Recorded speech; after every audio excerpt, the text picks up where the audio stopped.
Many famous movie stars and athletes were portrayed specifically. This individual, Ronald Reagan supports, Joe DiMaggio supports this cigarette or that.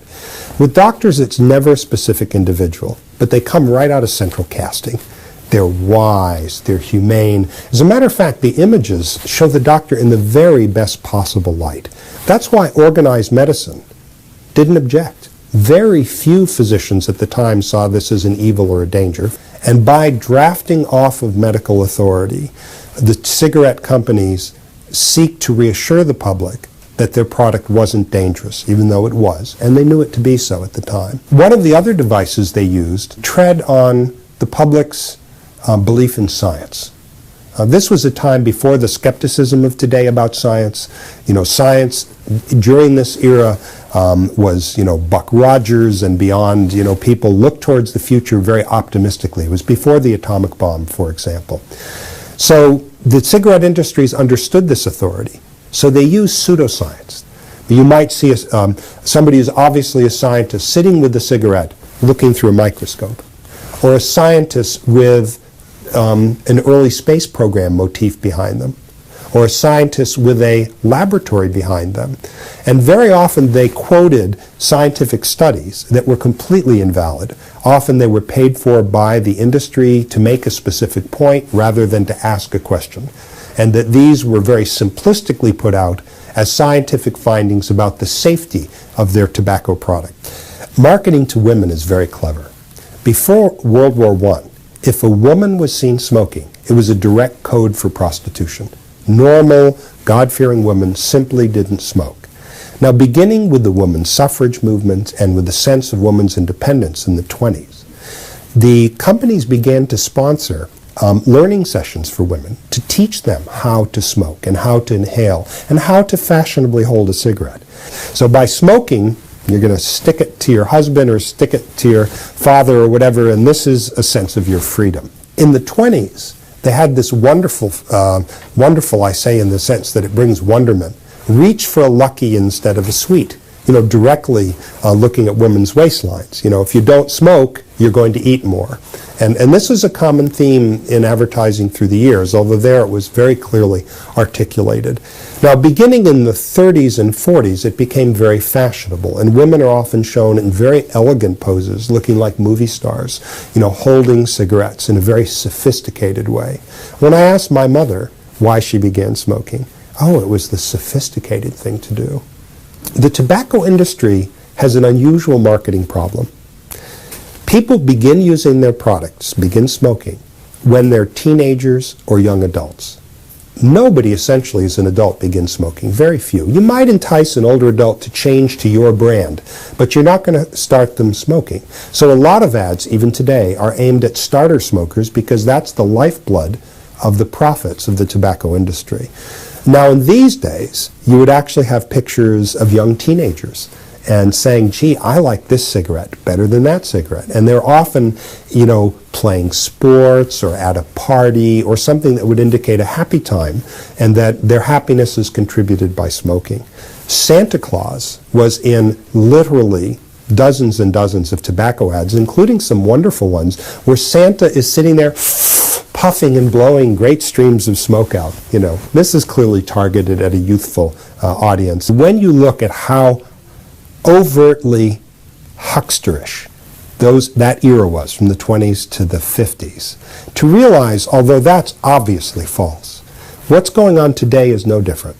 That the tobacco companies, although they're constrained by regulation, by the government, they've found very subtle and insidious ways to corrupt the message. And that even today, marketing to young people to begin smoking, marketing to women, marketing to blacks, and indeed, even the anti-smoking programs aimed at grade school and high school kids are often coded messages that really support smoking. Cigarette do you smoke? You'll be interested to know how the doctors of America answered that question. Tens of thousands of doctors in all parts of the country, in every state of the Union. Doctors in every branch of medicine were asked, what cigarette do you smoke, doctor? In this nationwide survey of general practitioners, surgeons, throat specialists, diagnosticians, and so on, the brand named most was Camel. Yes, according to this survey, more doctors smoke Camels than any other cigarette. Try Camels yourself. Make the one sensible cigarette test. Make your own 30-day Camel mildness test in your T-zone. Smoke only Camels for 30 days. Enjoy Camel's rich, full flavor. And see how well Camels agree with your throat. Pack after pack, week after week. See for yourself why Camels are so popular with the doctors of America. How often does your job call you out of bed in the middle of the night? Well, if you were a doctor, it would be often. And generally, there isn't much time to spare. Coffee, Doctor? Oh, fine. Have a Camel with your coffee. Thanks. You know, this night work's kind of rough, isn't it? That's right. But a Camel's always a pleasure. Yes, folks, the pleasing mildness of a Camel is just as enjoyable to a doctor as it is to you or me. In a nationwide survey, doctors in all branches of medicine were asked, "What cigarette do you smoke, doctor?" The brand named most was Camel's. Tens of thousands of doctors, general practitioners, surgeons, specialists, doctors in every branch of medicine were included. And according to this nationwide survey, more doctors smoke Camels than any other cigarette. Try Camels yourself, the cigarette so many doctors enjoy. You know, if you were to follow a busy doctor as he makes his daily round of calls, you'd find yourself having a mighty busy time keeping up with him. Time out for many men of medicine usually means just long enough to enjoy a cigarette. And because they know what a pleasure it is to smoke a mild, good-tasting cigarette, they're particular about the brand they choose. In a repeated national survey, doctors in all branches of medicine, doctors in all parts of the country were asked, "What cigarette do you smoke, doctor?" Once again, the brand named most was Camel. Yes, according to this repeated nationwide survey, more doctors smoke Camels than any other cigarette. Why not change to Camels for the next 30 days and see what a difference it makes in your smoking enjoyment? See how Camels agree with your throat. See how mild and good tasting a cigarette can be. Listen, cigarette smokers, did you ever think of this before? Chesterfield is the only cigarette in the country which gives you 1, proof of highest quality, 2, proof of no adverse effects to the nose, throat, and sinuses. Now, this proof comes from the latest report, just received, covering a full 16 months.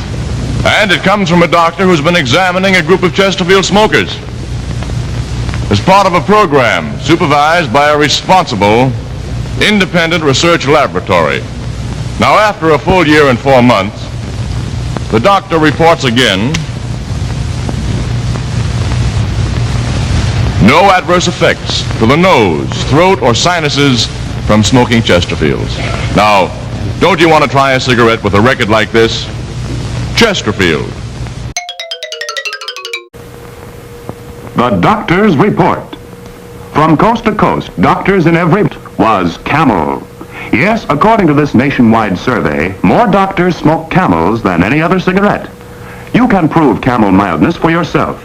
Smoke only Camels for 30 days. Compare them in your T-zone. T for throat, T for taste. See if you don't agree, Camels are the mildest, best-tasting cigarette you ever smoked. Make a note. Remember your throat. Try Camels today.